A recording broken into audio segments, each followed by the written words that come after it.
What's up, people? Hotep Jesus. We back. Oh man, late night Hotep. Unfortunately, I'm gonna be on a flight tomorrow. For people that are subscribed to patreon.com/Hotep has been told you, for Hotep has been told you 2.0, which is for our private VIP viewers, patrons.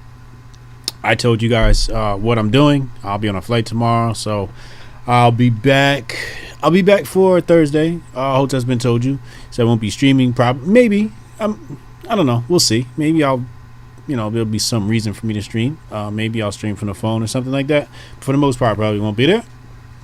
As everybody knows, or should know by now, this month my channel is sponsored by Syscoin. Syscoin is the best of Ethereum and Bitcoin. Offers the greatness of Ethereum contracts, smart contracts, as well as Bitcoin's security.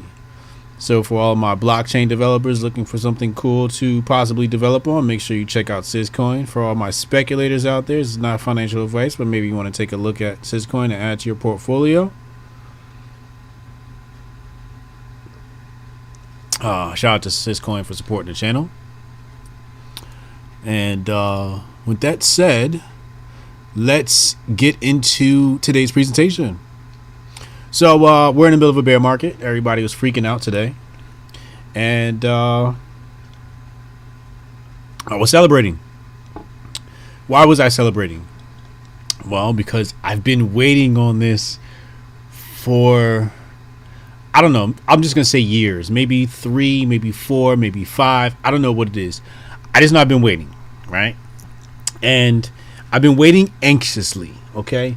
So one of the key things in investing is you want to set your strategy and then stick to your strategy. And you shouldn't really review your strategy often. And I'm going to give you a bunch of resources to get some real good, clear advice on stuff. This is not financial advice. This is just me riffing. So, yeah. So I've been waiting for years for a bear market. Why? Many moons ago, I read this book called Intelligent Investor by Benjamin Graham. It was suggested to me by this kid. I forget his name. But this was many years ago, and he introduced me to two names, or two books. Well, one's a name and one's a book. Intelligent Investor by Benjamin Graham, and he introduced me to Thomas Sowell. Okay, this is many, many moons ago. This is before I was Hotep Jesus. And I took his advice and I investigated both situations, both individuals, both books, etc., etc. So I read Intelligent Investor first because I was getting into stocks and everything, and I wanted to be, privy. I just wanted to be knowledgeable. I wanted to know what was going on and how I should make the play, right? So I read the book, and I found it to be quite interesting. As someone who loves history, who's written a history book, who studies history, I found it to be quite interesting, a quite interesting history book. And you're going to see in a moment why history plays a part in dealing with these things. But anyway, so so here's the problem, right? So the markets were booming for years, right? Trump, so on and so forth. And the market's booming. Every year, market's booming. And I'm buying more. At this point, I'm putting more of my money into crypto than I am stocks, although I am DCAing into stocks. But I wasn't DCAing into stocks aggressively. It was very mild. I was organizing my portfolio, consolidating my portfolio. And but I really wasn't doing much. I was investing very little in the stocks. I was hoarding cash, and I was hoarding cash because I wrote a book called The Patriot Report. If you haven't read it, go get it. Go get a copy. Unmasking Conspiracy and Money War, Exposing the Conspiracy of Money and War. And I noticed these cycles, these cycles that are created by the banking cartel. Okay. And in Intelligent Investor, he points out same boom and bust cycles, right? So I started saying, after I read the book, I'm like, okay, there's a cycle here. And if you can catch the bear market, you can do some good things, right? You can do pretty well for yourself. So today I took to, as I saw people reacting to the market and I was elated, I took to my Twitter feed and I posted this tweet. I'll show you right now. So it says here, wealth is created during bear markets, right? Wealth is created during bear markets. I also published this tweet. It says, if you read the Patriot Report, you would understand this bear market and its causes. Now, that's a separate topic. We're not going to get into the causes of the bear market today. We're just going to talk about how to win in a bear market. And mostly here, wealth is created during bear markets. So I want to just point out this one dude right here. Right here. This guy says, wealth is lost during bear markets. Both statements are true. Don't you just love meaningless Twitter posts that sound sort of good but are actually ridiculous? So this is a situation where, well, basically it just went over his head. He just missed the point. And that's just a product of being ignorant, not being informed. This gentleman understood. He said, think the point was much more subtle and well taken over the long term, which is the true point of accrual investing. Serious wealth has been best created during bear markets. Now, right here, he says wealth is lost during bear markets. No, wealth isn't lost during bear markets. Petty money is lost during bear markets. People who's panic sell, but really wealthy people, like real wealth, is not lost, it's gained. Much of when we think about the banking cartel, we think about the individuals who are reaping the benefits of their great grandfathers and how they speculated on markets and how they manipulated markets back into the late 1800s, early 1900s, etc. They literally benefited, or their grandfathers benefited, because of bear markets. It's that whole rumor about Rothschilds having information about war, and before it gets back to the queen, they're speculating. The market crashes, they buy during the crash. Turns out the queen isn't dead. Markets go back up and they make a ton, right? So again, during bear markets, wealth is created, and that's just the truth, right? The really wealthy people know how to take advantage of bear markets. And aside from the conspiracy of the banking cartel creating the bear market, again, we're not going to be talking about the creation of the bear market, but just know that bear markets, boom bust cycles, have a bit of manipulation to them, right? And again, if you want to learn about that, Patriot Report, go get my book, briansharp.co. I'm sure one of the mods will post a link in the chat momentarily. So these are the type of people who I'm just like, oh my God, right? Really? Like, this is more like what I would expect from a socialist, a communist. This is the type of rhetoric I would expect from them. So here's an example of something good that can happen during a bear market. He said, first time I invested was the beginning of pandemic in 2020. Only invested $300. Months later, cashed out at $1,000. Only mistake was not investing more. So imagine if, he put down more, right? He could have made some serious paper, right? But, it takes money to make money. I'm not going to do the math on it because my math needs some brushing up. So let's dive into some of the lecture material we're going to talk about today. We're going to talk about some lecture material. Then we're going to talk about the progressives, the liberals, whatever we're calling them these days, the left. We're going to dive into some of the content I've seen from them. If you guys want to chime in, feel free to super chat. Wait, hold on. I just got a DM. Somebody said his wife read my book before he even met her. He said she read your book before she saw you on YouTube. She didn't even know it was you or Connect the Dots. Wow, amazing. The reach, the Hotep reach. Okay, so let's dive into some learning material here.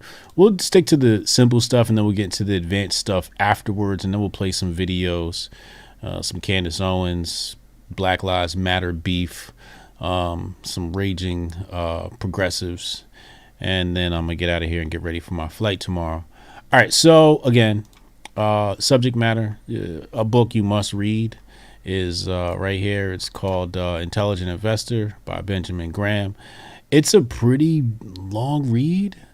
Hold on a second. I want to see how many pages it is. And I'll be honest with you, I didn't read the whole thing.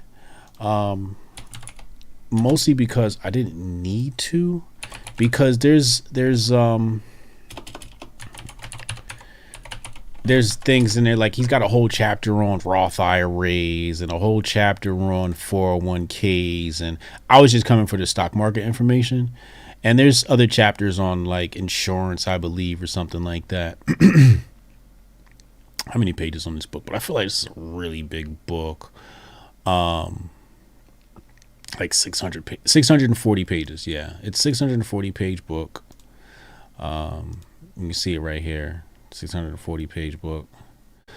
So it's a long read. It can be a bit of a bore. It can put you to sleep. I remember falling asleep reading the book a bunch of times. Thank you, Jeff. Shout out to Jeff Curtis. Posted a link to my book. Yeah, I mean, it can be boring, but you wake up the next day and get back at it. If you gotta wanna know. When you want to know, you'll get to know. If you want to know, you'll get to know. Okay. So let's dive back into our subject matter. I don't want to spend too much time today. Okay, so right here is a quote. It says, almost any security, so security meaning stock, right? Any security may be a sound purchase or almost any security may be a sound purchase at some real or prospective price and an indicated sale at another price, right? So what is he saying here? Just because you bought in a boom cycle and somebody else bought in a bear cycle does not mean that one person made more money than the other. Pretty much, right? They could have bought it the same margin, right? So it's all relative based upon time. So again, I always tell people think long term, right? So it says here think long term. However, Graham also stresses that day-to-day and month-to-month fluctuations in the market should be ignored. So when I see people chatting up things on the timeline about the market, I usually just ignore it. Same thing with Bitcoin and crypto. I'm just people like, oh, did you hear about? And I'm like, no, I didn't hear about it. I didn't care. That's not how I invest. I think long term, right? I'm not a trader. So it says instead, investors should focus on major shifts in market sentiment and estimating what stage of the business cycle we are in. Clearly, today we are in a brutal bear market that has brought down the S&P over 40% year to date. So to give you an idea, this article was published December 2nd, 2008. 2008 was when the housing bubble burst, and the markets felt it. For more context on that, you should probably watch the movie Big Short. It was kind of funny because the first time I watched Big Short was the first time I realized who I was when I was 20, right? So give you a quick background. I was a waiter at a big restaurant called Cheesecake Factory, and I got recruited by a mortgage company.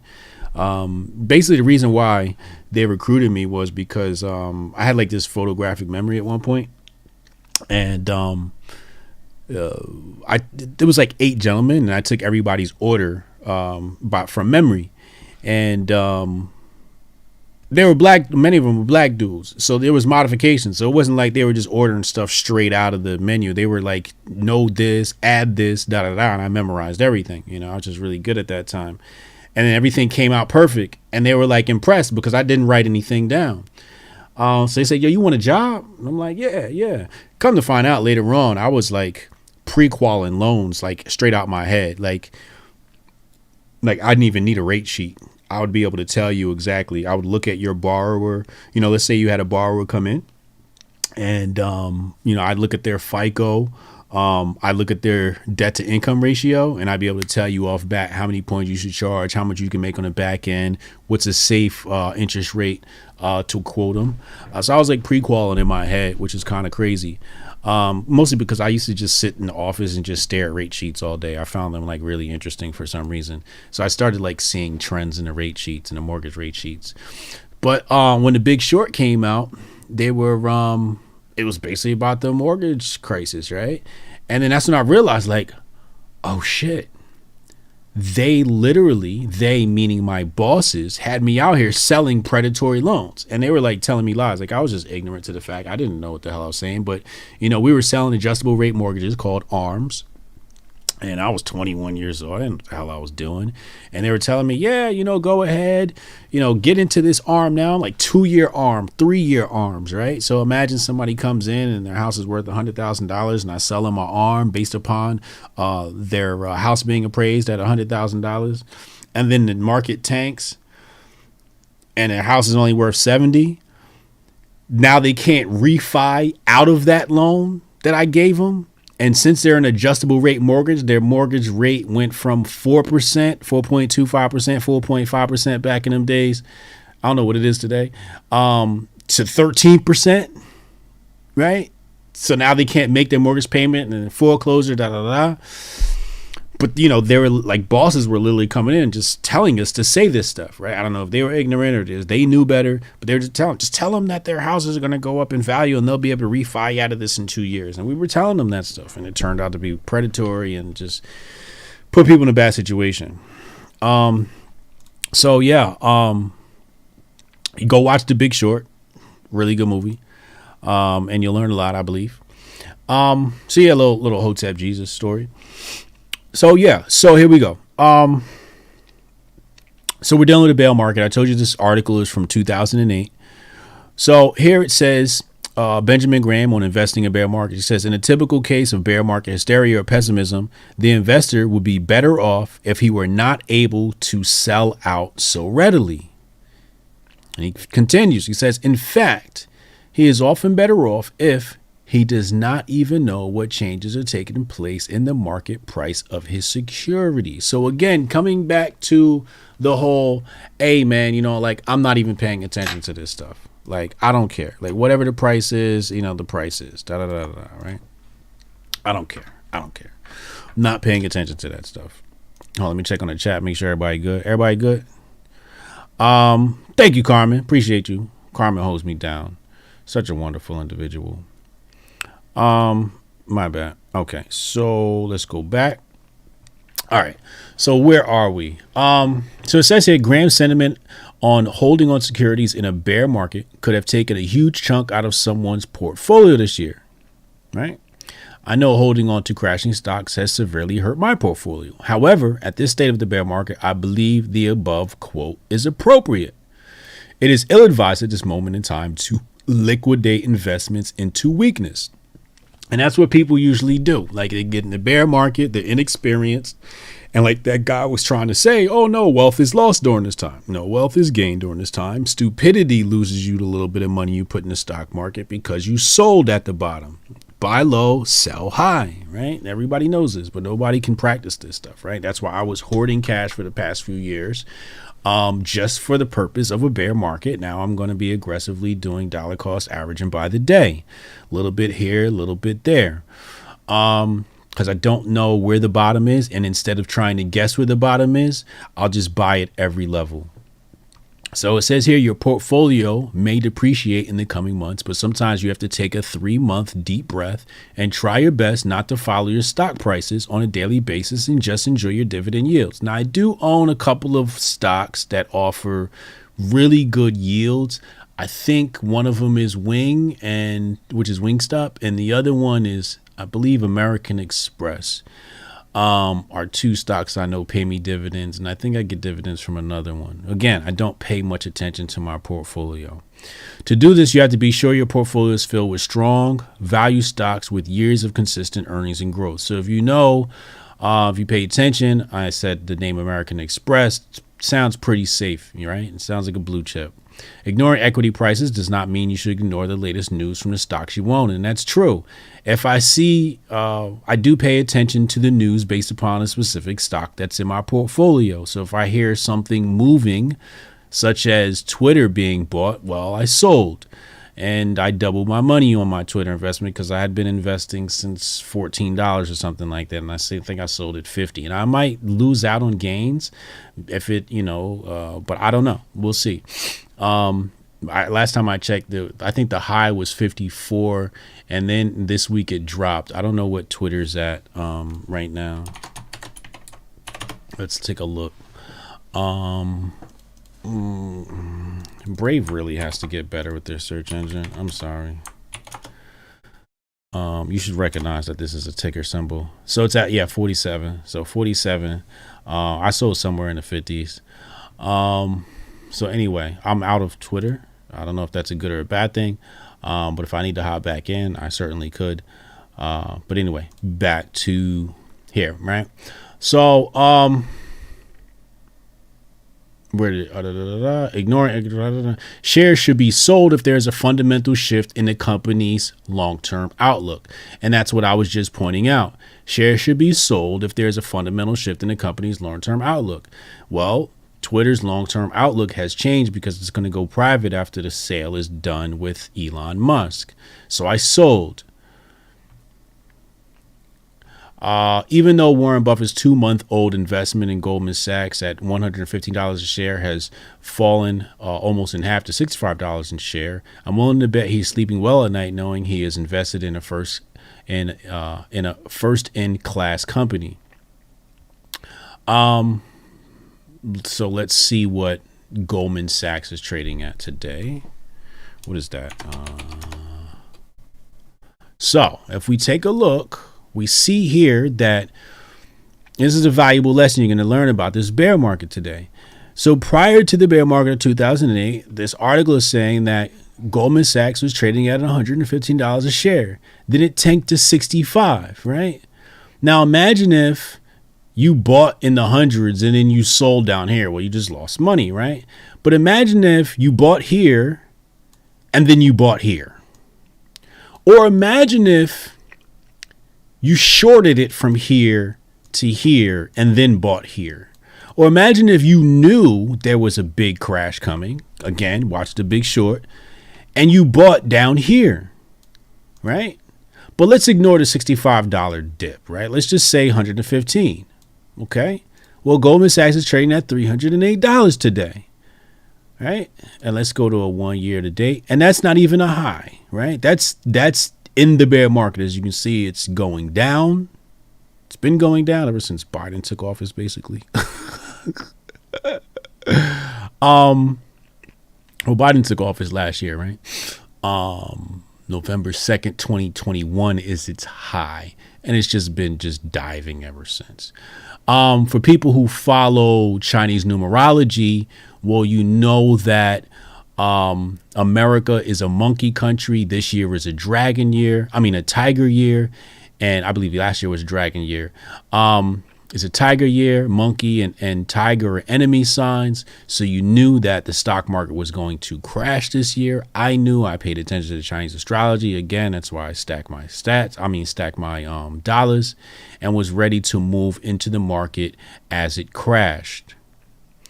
But still, even at this new crash, had you been around for the 115, you still win. Now think about this. It went from 115 and then it shook people out and it dropped down to $65 a share. And then today it's up to $300, right? So more than 10 years later, it's quadrupled, right? More than quadrupled from the $65 a share position. So, again, this is $65 is a bear market, and people would have gotten scared and would have sold here. Again, today, people are probably selling. I mean, that's why it's going down, isn't it? Isn't the price of the stock going down because people are selling? Yes, that's why it's going down, because people are selling. They're losing confidence in the markets, right?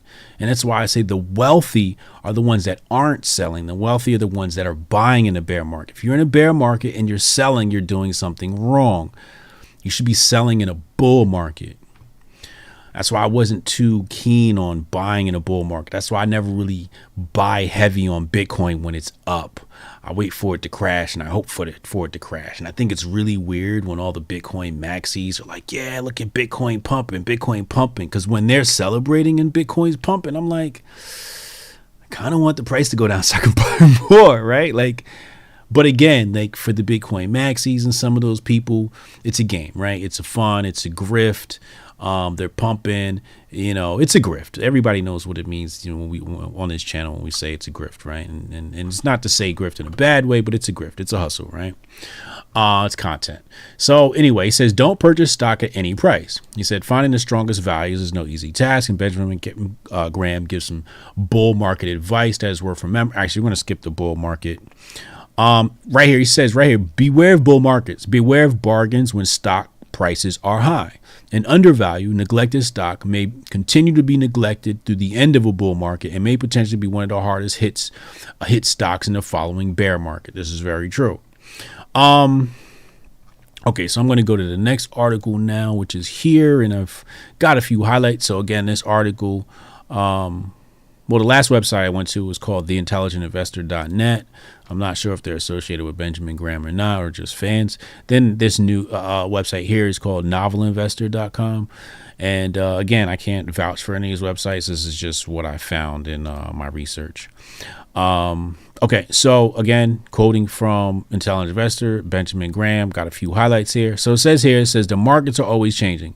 Sound investment principles are the basis of every investment strategy, right? So again, that's what I was talking about before. You got to have your principles. Like, what are the principles you stand on? My principles are I buy in bear markets and I sell in bull markets.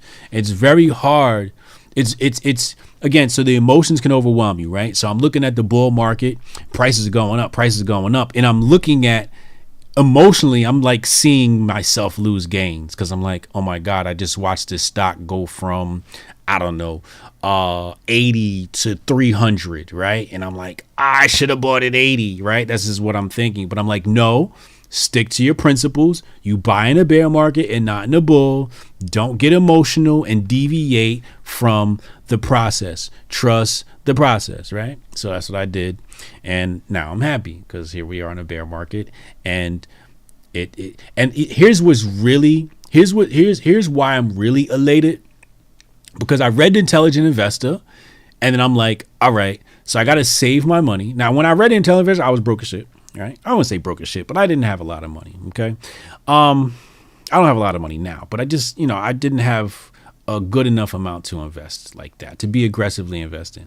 And I was looking, and I'm like, when is the next bear market going to come? That's what I'm thinking, right? So I'm trying to calculate, and I'm like, well, according to the book, it's like almost every 10 to 15 years. So I kind of knew it would come around like 2020 or something like that, right?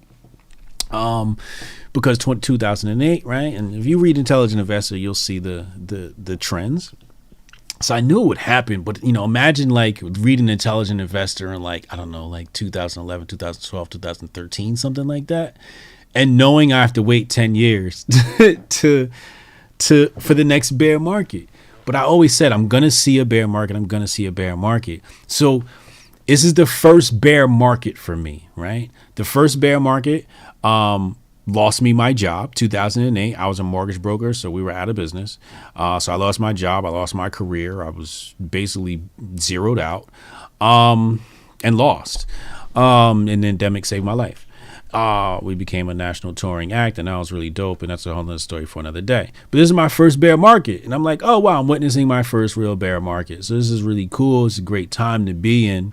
So it says here, markets are always changing. Sound investment principles are the basis of every investment strategy. So I said to myself when I read the Intelligent Investor, and I wasn't in, I said it when I said we're going to wait for the bear market. So I told myself, I said, okay, while we wait for the bear market, I have to increase my cash flow. So I worked very hard to increase my cash flow.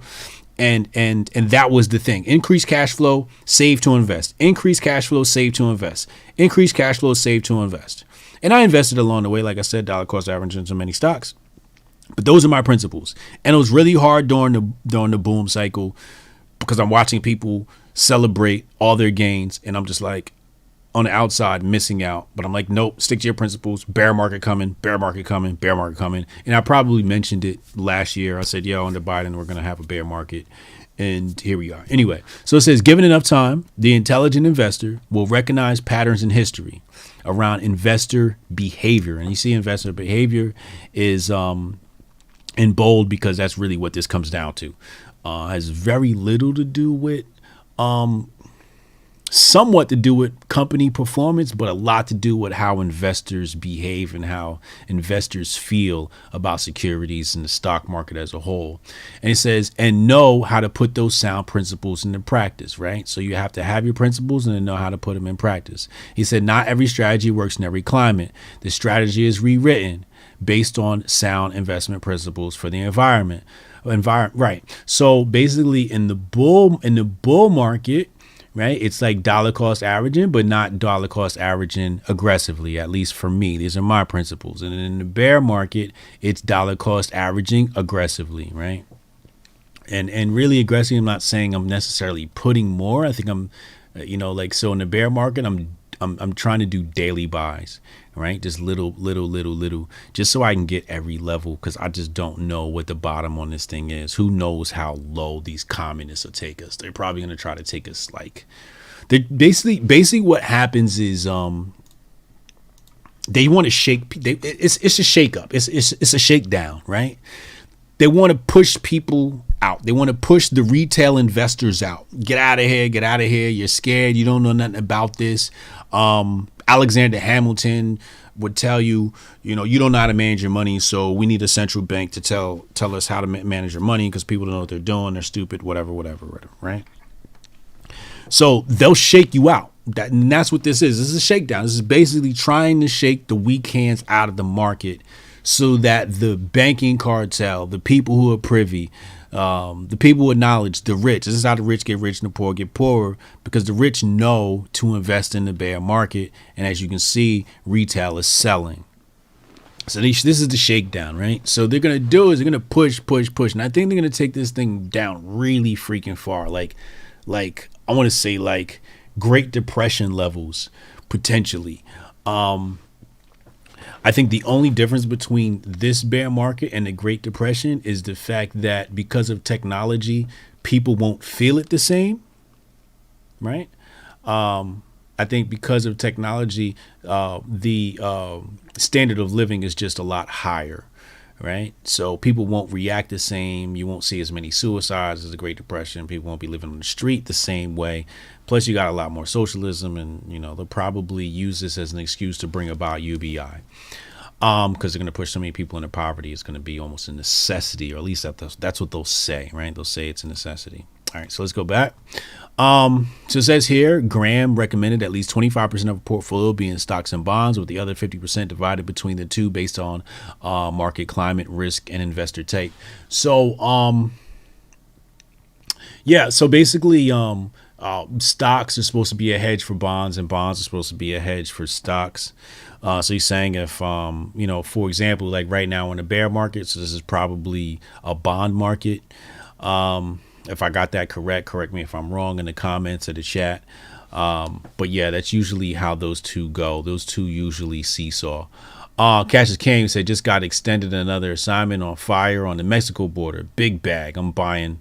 I'm buying, bruh. Hotep or die. Yes, there you go. Yeah, you got a little raise, a little bit of money. Start buying. Hell yeah. Crypto Wendy, yo, hey, Wendy, I didn't see you in the chat. Jev in the building. What up, y'all? Okay, let's get back to the presentation. I'm going to talk about some raging progressives. Whoops, hold on. I'm sorry. Wrong screen. I'm out of practice. So yeah, so I just wanted to highlight that. I'm not an expert on buying bonds. I don't buy bonds. I have bonds, but I don't buy them, if that makes any sense. Anyway, so it says here the term investor has changed over time depending on how stocks are viewed. When people like stocks, investor takes a broader meaning and can include trading and speculating. So that's basically your retail investor, right? Not your accredited investor. And then it says here, when people hate stocks, like after the 29 crash, any ownership of stocks is speculation. Then he says the media does a good job of misrepresenting both words depending on sentiment at the time. But if sentiment is to be believed, people consistently avoid stocks due to speculative nature when stocks are cheapest and dive into markets when stocks are most expensive. Yeah, exactly what you shouldn't do. I saw something earlier on Twitter. I thought I had a bookmark, but I don't think I do. But basically what it was is a news broadcast from the media, and the news broadcast was basically blaming the apes. The AME GameStop speculative situation where it was apes versus bots, apes versus Wall Street, old money versus new money. They tried to blame the current bear market on people speculating on AMC and GME and the other stocks. Again, right here, what does it say? It says the media does a good job of misrepresenting. I'm going to just stop right there. Period. You just put a period at the end of that. The media does a great job of misrepresenting. So when it comes to like stocks, advice, financial advice, you have to know how to listen to the media. Like I would want to try and go for what we know are facts and not pay attention to the rhetoric, right? So somebody might provide some information about a particular company, and then they'll say, well, because of this, I want to sell, or because of this, I want to buy. And you might say to yourself, well, because of that, I want to buy, not sell. And you might disagree with, whoever, whatever. So again, read Intelligent Investors so you can be more educated and not be fooled by the media.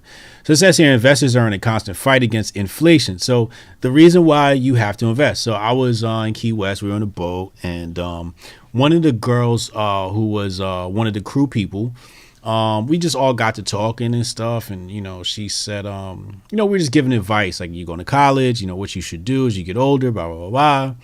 And I asked her if she was investing. She says, no, I don't have time to learn it. Da, da, da, da. I'm like, well, you kind of have to invest because of inflation. So if you're not investing, like the reason why you have to invest is because of inflation, because when your money is sitting in your bank account, it's just losing value. It's dying slowly, right? It's like a person on one of those ventilators. Okay. So yeah, it says investors are in a constant fight against inflation to protect from loss of purchasing power, right? So basically purchasing power is how much can you buy, right? With your dollar, right? Purchasing power of the dollar is dying, as we already know. So it says when dealing with high inflation, the rule of thumb is stocks offer more protection than bonds, right? Now, don't ask me to explain that. I just don't know what the fuck that means. But it makes sense. And that's what I follow. And if that's what they say is true, then that's what they say is true. And I'm going to say that because, well, I'm invested in stocks and I want to believe it, right? Confirmation bias. So this is when dealing with high inflation, the rule of thumb is stocks offer more protection than bonds. So I'm going to assume that's true, right? It sounds like it makes sense, but yeah, that's what you should do. I believe, again, not financial advice. I'm just telling you what I do and how I think about investing, et cetera, et cetera. Are there any more notes on this page?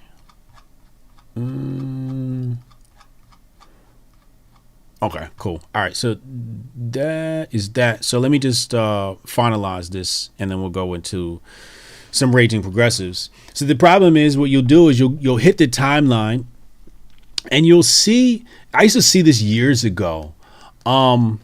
Even like shorter cycles, like 90-day cycles or 30-day cycles. back then, like me and a group of people, we'd always just like tweet about stocks. Like that was the thing. I was new to it, so I was always tweeting about it. So then like the market had a bad week and somebody was like, look, Hotep Jesus and these guys told you guys to buy and look at the market. And then we all just like laughed at them. We're like, a bad week? Like we're just gonna buy more. Like it's a bad week. Like we love bad weeks. Like that we live for bad weeks. We live for bad months. We live for bad years. That's what investors do. Like we waiting for blood in the street to buy. So you're going to see a lot of that in the timelines. We enter the bear market. People are going to, especially the media, stay away from the stock market. People are losing their fortunes. I saw 401k trending today. If you read Intelligent Investor, I don't even know why you would have a 401k, right? Like, I think some people have 401k just because they don't have the discipline to put money aside. And if you don't have the discipline, then maybe you need a 401k. But I'm telling you right now, my portfolio outperforms everyone's 401k. And I basically do nothing, okay? Except add to some really good stocks, okay? It's definitely outperforming my parents. My parents' 401k, right? Like, what are you going to get on your return on your 401k? Like, honestly, what are your returns on your 401k? Like 10%? You'd be lucky if you get 20%, right? Like, what do you guys, type it in your chat. What's the return right now on your 401k? Jimmy Das Hotep said, I'm with Crypto Hotep, Matic and Link on sale, even though utility doesn't equate the price. Wendy O saying these are fire. Okay, that's interesting. Big Elvis, the chef Rosenberg said, this is my first bear market and I'm dropping 800 a month without failure. Nvidia, VU. What's VU? What is that? I want to say that's what's the name of that company? That I think they do ETFs, right? Vanguard is VU Vanguard and Axon. I'm gonna go ahead and look these up right now. We're gonna pull these up on the screen because I know Vanguard has a bunch of different. Yeah, Vanguard 500. Okay, VU is Vanguard 500. So they got 500 securities in their index fund. This is an ETF. Yeah. And then what was the other one? Axon. All right, let's take a look here. I'll pull this up. I'm not familiar with Axon. I think, it's something like a VU, like VOO, Vanguard, these ETFs. They're probably, they're more conservative plays. And I think when you're dealing with investing, like this is probably a safer bet for someone, right? To go after index funds, not ETFs, right? Like one time I heard somebody say, yeah, just buy ETFs. I'm like, no, not all ETFs are created equal. So be careful. An ETF based upon an index fund, okay, maybe that's a lot better. But Vanguard is a company who's been around for, it says here 1976, right? So it's been around a while, reputable company. It's pretty much similar to investing in, the Dow, NASDAQ, or S&P 500, right? Anyway, so yeah, so like I was saying, you're going to see a lot of people discourage you from investing in the stock market. A lot of people complaining about their portfolio. Like I saw people like, oh my God, my portfolio's down. My portfolio's down. And I'm just like, my portfolio's about to be up.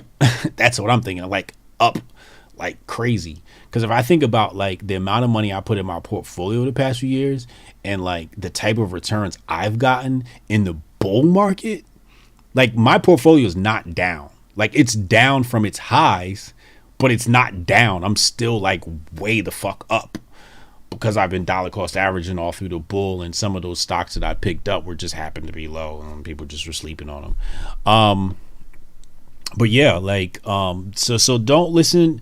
That's another thing. Like especially when I first got into stocks, I had to learn to not listen to people because I made some really dumb decisions just seeing a tweet and making an emotional buy or sell based upon that. So don't listen to people. Listen to your plan. Like learn, read The Intelligent Investor, read whatever you want to read, right? But educate yourself. And then come up with a plan. And whatever your plan is, stick to it and review it review your plan, I would say every market cycle. So if it's a boom, review your plan. If it's a bust, review your plan, right? But that doesn't mean you should just like go completely 180 degrees the other way. Let's see here. Who do we got here? I'm just looking at the chat. 401k confiscation accounts. Jeff Curtis said if you are lucky, 4 to 5%. 4 to 5% on a 401k? What? Somebody said great job on Whitlock. Thank you. I was on Jason Whitlock earlier talking about Kevin Samuels. Appreciate you. It's just waiting in the sideways shuffle after the bottom. 4 to 5%? That's wild, bro. That's so wild. I remember somebody offered me, they say, give me $20,000 worth of cash and they'll invest it for me in Bitcoin. And they do like day trading or something like that. And they offered me 5%. I'm like, what? Like 5%? Like, you know what I get in the stock market? Anyway, like I said, 100% gains plus on my Twitter. I just believed in the company from the very beginning. So, and I knew eventually somebody would buy it. I don't know why I thought that. I was like, somebody's going to buy this company one day and the stock price is going to shoot up. Okay. So, yeah, so that's enough investment talk. Let's talk about some raging liberals. Let's have some fun, and then I'm gonna get out of here and pack for my trip. Let's pull this up. Let's go here and let's go there. Let's pause that. I'm gonna pull this up on the screen. You should see it right now. It says here, Marxists try to disrupt mass at Cathedral of Our Lady of Angels. Security, ushers, and parishioners said they were not having it.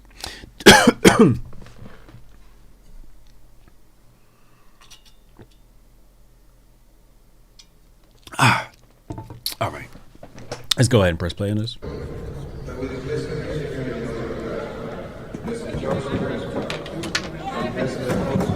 Hey, you get off again. You're not attacking anybody. You're attacking me right now.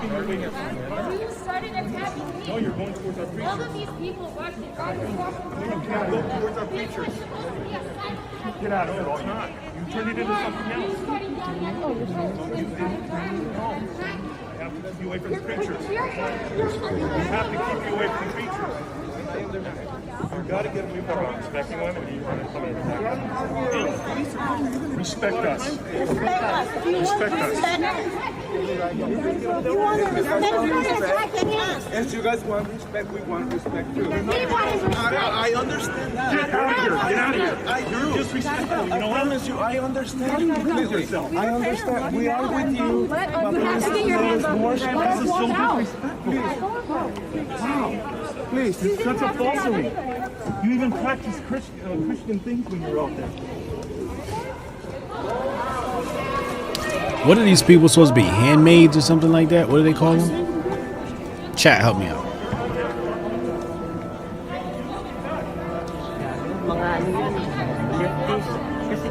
You can't attack our princess. All the permission that you out there.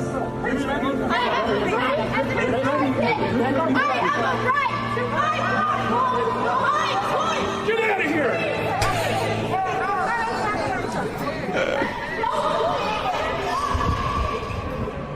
Anyway, fucking with the wrong church.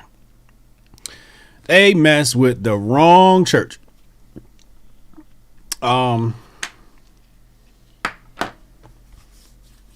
Here's the problem. I don't think they did the recon on that church. I don't think they knew that they walked into a Hispanic church, because I don't think they would have tested the minority like that. In fact, while I'm thinking about it, before I forget, the minority, black people, Hispanic people, whatever, gay people, whatever, minority is the gift and the curse of the white progressive. It's the gift and the curse of the progressive, right? It's a gift because they get to exploit the pain of whatever minority group it is, whether it's transgender people or black people, right? They try to exploit the pain of these people. The sad part is those are the same people who, because they weaponize minorities, means that they can't attack them. Because you just said you were allied with these people, and now you can't turn around and say these people are bad, right? So that's why you never really hear much about Hispanics for Trump, right? You don't hear about Hispanics for Trump. They might talk shit about blacks for Trump and just say, oh, they're just coons because, hey, you can do that to black men, right? But the Hispanic community, oh, nobody messing with them because they got power. They got power, and they got power in numbers. They got power in unity. They got power in love. They got power in family. They got power in tradition. They got power in conservatism. They got power in guns, power in wealth. Don't sleep on them. Don't sleep on them. Shit, I remember Ice Bay. Ice Bay straight up told me, these motherfuckers need to, she was a Border Patrol agent. These motherfuckers need to have the papers right. I came here, I don't know if she came here legally or she was born here. I forget, but she's here legally, right? Whether it's citizen or naturalized citizen or whatever. But Hispanic community, many of them feel like that. Like, no, I work to get my papers. You got to work to get your papers. You can't just, and they despise them, right? Some of them despise the people coming across the border, especially because they know many of them are criminals. And make the rest of the community look bad. But anyway, the white liberal,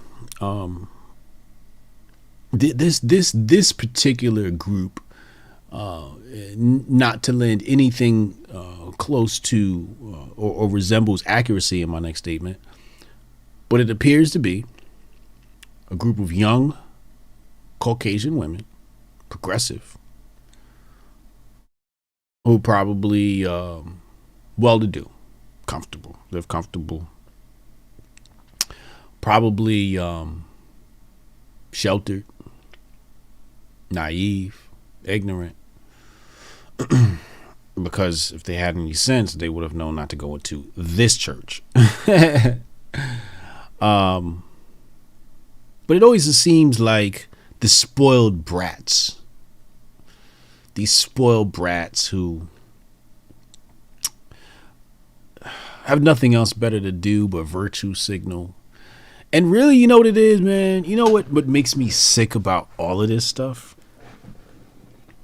Mostly about the progressive is, what really makes me sick is the fact that these people aren't really doing this because they care about whatever issues there are. Many of these people are clout chasing, grifting. They're just doing it to go viral. I remember when everybody wanted to be a rapper, then Black Lives Matter blew up and everybody wanted to be an activist. Now think about that. How do you go from rapper to activist? How do you do that? Not to say it can't be done, because I did it. When I was rapping, I was a rapper / activist. I burnt my Jordans. As soon as I found out Jordans was made by a slave population, I burnt them. And I made a music video out of it. I exploited it. I grifted my own consciousness awakening. So it is possible. But when masses of people, large groups of people go from, oh, I want to be a rapper to, oh, well, activism is a lucrative way forward. And we're going to play the Patrice Colors video outside our mansion in a moment here. And she's proof that this is lucrative. When you have a $6 million mansion or whatever $1 million mansion this is, it proves how lucrative this is. When you got people out here who complain about capitalism, but they have a $20,000 speaking fee, mine is only $7,500. They have a $20,000 speaking fee, but you said capitalism's evil. $100,000 speaking fee, but capitalism's evil. There's a problem. These people are exploiting pain, exploiting problems, to enrich themselves. Much of it has to do with social media reach, right? So basically, if you can get a certain amount of followers, people will pay to have access to those eyes. It's just how the game works. So if you can make great content, if you can show up at somebody's church and make a big fuss and go viral, you gain 10,000 followers or whatever it is, you can then turn around and monetize them. Just like AOC sells shirts, like she's monetizing her brand, right? We saw Not to say he's an activist, but I saw something about DeSantis being worth some amount and now he's worth millions, right? But we all know the political grift. The political grift definitely enriches your pockets, right? It just makes you a big name. Now you just have tons of opportunity comes your way. But again, my biggest problem is not the fact that these people are enriching themselves, not the fact that they are getting fame. My problem is the fact that they are doing it for that reason. Now, if you did it for other reasons and fame and money came with it, that's beautiful. You should be compensated for your time. But when BLM chapters have to launch a website called blmchapterstatement.com and say the mothership, Black Lives Matter Global Network, has been acting funny with the money, now we got to question Patrisse Cullors and everybody else who started Black Lives and everybody who's connected to Black Lives Global Network. We got to question, like, what's going on here? Why is it? Where's the money at? Like Wordsmith said, where's the money? Where's the money? So that's my big issue. It's like, you don't even really care. You don't even care about these problems. You literally just want to do this. Like, I used to go to protests and not have a camera just because I wanted to be in the ambiance, right? I was at Occupy Wall Street. I wasn't down there. There's literally no the only content of me at Occupy Wall Street is captured by Dinesh Souza in his documentary, America Imagine a World Without Her. I wasn't going to Occupy Wall Street to capture content. I think I took a couple of pictures with the homies because I was like, I had the homies here. It's like, we got to capture this moment. But as far as the days I went down there, I wasn't capturing content. I went down there because I wanted to debate people. I wanted to argue with people. I wanted to educate people. I wanted to be in the ambiance of other activists. I genuinely cared. And I didn't not collect content because purposely I was not collecting content because I wasn't thinking about it. I was rushing. I would leave work. This is when I was working for 50 Cent. I would leave work. I would rush downtown New York to go to Occupy Wall Street, hang out there for a few hours, inspire some people with a huge speech. That was fun for me. I'd get up, say something. People would listen to me. I'm like, wow, people are listening to me. I'd say some shit. They're like, oh, you're great. Can you come over here? Can you do that over here? It was just, I just felt like I was in the right place. So I wasn't out there trying to like clout chase and all of that and collect content. I wish I would have, though. That content would have been gold right now. Anyway, but that's my biggest problem. You know, it's just like people are just doing it for the clout. They're not doing it because they actually care. And it's another thing. They're absolutely disrespectful. Them walking into the middle of somebody's church mass. Are you? A place where people are worshiping their God is not even safe from these people, these godless people. That's wild that they would be that disrespectful to disrupt somebody's.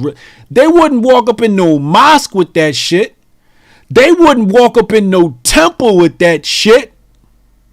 Could you imagine if they walked up in a mosque? They would never. Islamophobia. You walk up in the temple, oh, you're anti-Semitic. But for some reason, the church is just, it's open season on Jesus. It's open season on Christians. And there's a whole diatribe and maybe presentation I can do on the spiritual war, and we can do a chat on the countries tied to these religions and their power and the increase in their power and the decrease in other powers and why other religions are being more preferred than others. But we're not going to do that today. All I'm going to say is it seems to be open season on Jesus. It seems like Jesus is walking up that hill again with the cross on his back. But they wouldn't try that shit in the malls. Oh, no, they wouldn't. Catch Cam, they only make minorities priority to leverage their authority. Boom. I love that. I love that. Shout out to Papa Hotep. Appreciate you. He's in the chat as well. I'm gonna pull up the Candace Owens video in just a moment here. Renee Vogel, what's up, bro? He said, I'm Hispanic and I was for Trump. My guy. People like that should be posted. Oh my God. You guys are brutal.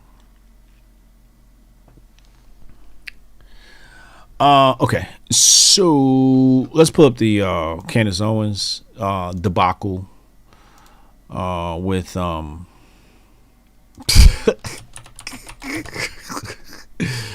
Chad's such a troll. Okay, so it's here. No, not that chat. It's here. Okay. All right, let's play this. Let's play this video. Hold on. Let me rewind it. It should be on your screen right now. All right. All right, let's take a look at this. Pay attention to what's happening, because what happened to me today has the potential to open up the floodgates of many other right-wing people that may next time be bearing arms, that may next time be more violent.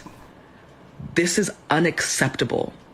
Black people should be able to fight for our rights, for our right to live without being harassed, without being... So she invoked black people.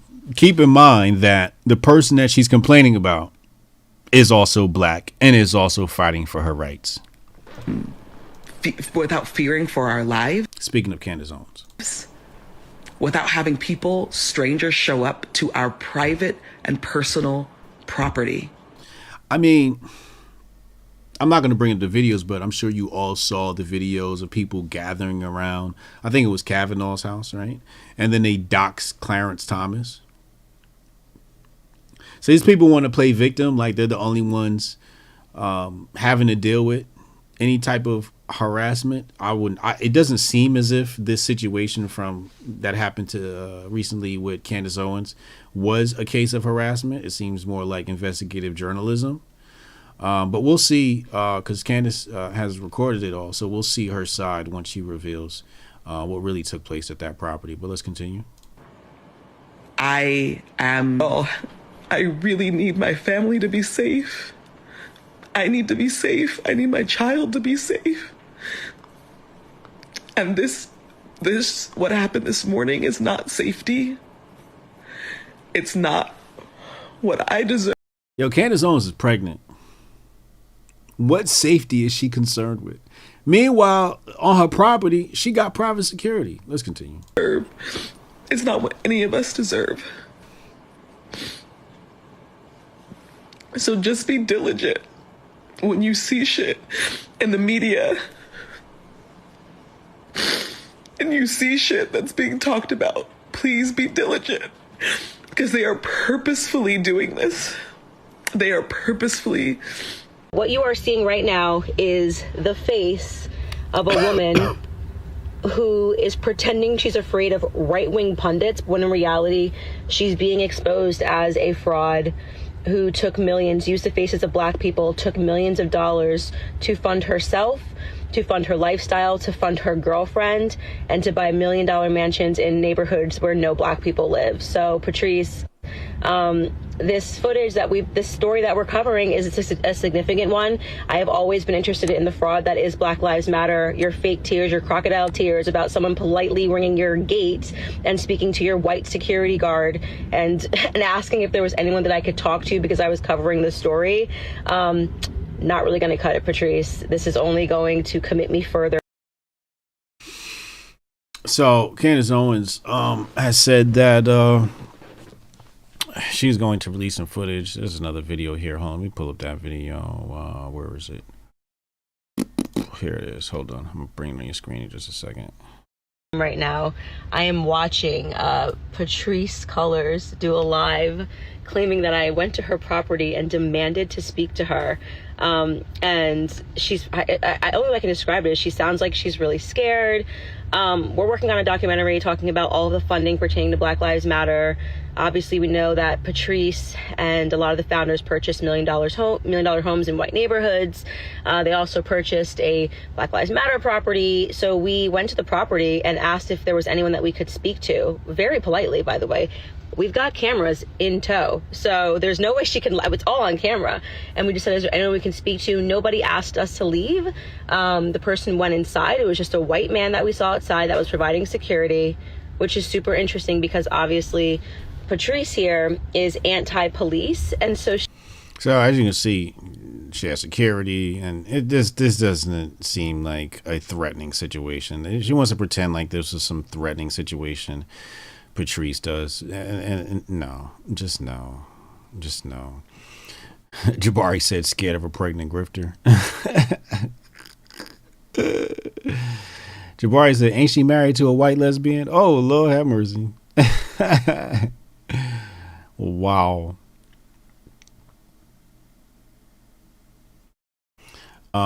If this was a white woman, there would be articles about white tears. Why isn't he one grifting in the opposite direction? Oh, it's gonna come, don't worry. Green Glassful says typical leftoid pity jacker. Yeah, that's what they do. They play victim. I was gonna say something, but I'll refrain. But yeah, that's what they do. They like to play victim. They attack you and then cry and say, "Oh, you beat me. No, you did this to me. Whatever." But it's typical leftist tactics. Do bad, and when shit hits the fan, cry and play victim. It's also a very feminine thing to do. Like I don't know, like one time I was talking to this chick, and then her friends came over. And it wasn't serious. It was just some broad I was kicking it with. But her friend, my parents had a movie theater in the basement. So we went in the movie theater and we was smooching and shit. And then so her other friends who knew I was dating the other girl knocked on the door. And they're like, let her out of there. She came out of the room and she started pretending like I was like pushing myself on her. Meanwhile, she threw me up against the wall. So she tried to play the whole, oh yeah, he came on to me, sexual harassment, all this other shit and like that. And I'm like, that's like that female shit. But they're like, oh, do you want to do something about it? She's like, no. Because she knew like what the real deal was. Like she came on to me. Like she was just whatever. But that's what some women do. You see it with the Amber Heard case. It's very, and I don't even want to say a woman or female. It's pitiful women. It's disgraceful women and females that do this type of behavior. Because good women don't do that. They when things don't go their way, they cry rape, right? Or they cry about something else. You did this, you did that. I got the stories for days for all the fucking white girls that try to claim I did some shit to them after I said no. It's just disgusting. Or I didn't behave the way they wanted me to. And then they're like, oh my God, he said something mean to me. It's like, what? Because they know they can get away with it. And that's why they do it. Because they know they get away. Because they know nobody's going to believe this black guy. Everybody's going to believe the poor little white girl, right? It's just wild. I dealt with a lot of that. I was the only black kid in school. I dealt with a lot of situations where like white girls would just shit. I had one time I think a white girl spit on me and then turned around and cried like, oh my God, Brian did this to me. And I'm just like, yeah, you just spit on me. I didn't even touch you. I didn't even say anything. You just spit on me and then like laughed and turned around and like, oh my God, I got stories for days. Anyway, but that's very leftist thing to do. A very white progressive thing to do is to strike out at you, hit you, and then cry as if they're the victim, or do something wrong and then cry as if they're the victim. It's fucking ridiculous, bro. It's fucking ridiculous. I'm sexy. I would never have to push myself onto a woman. Did I just give myself a compliment like that?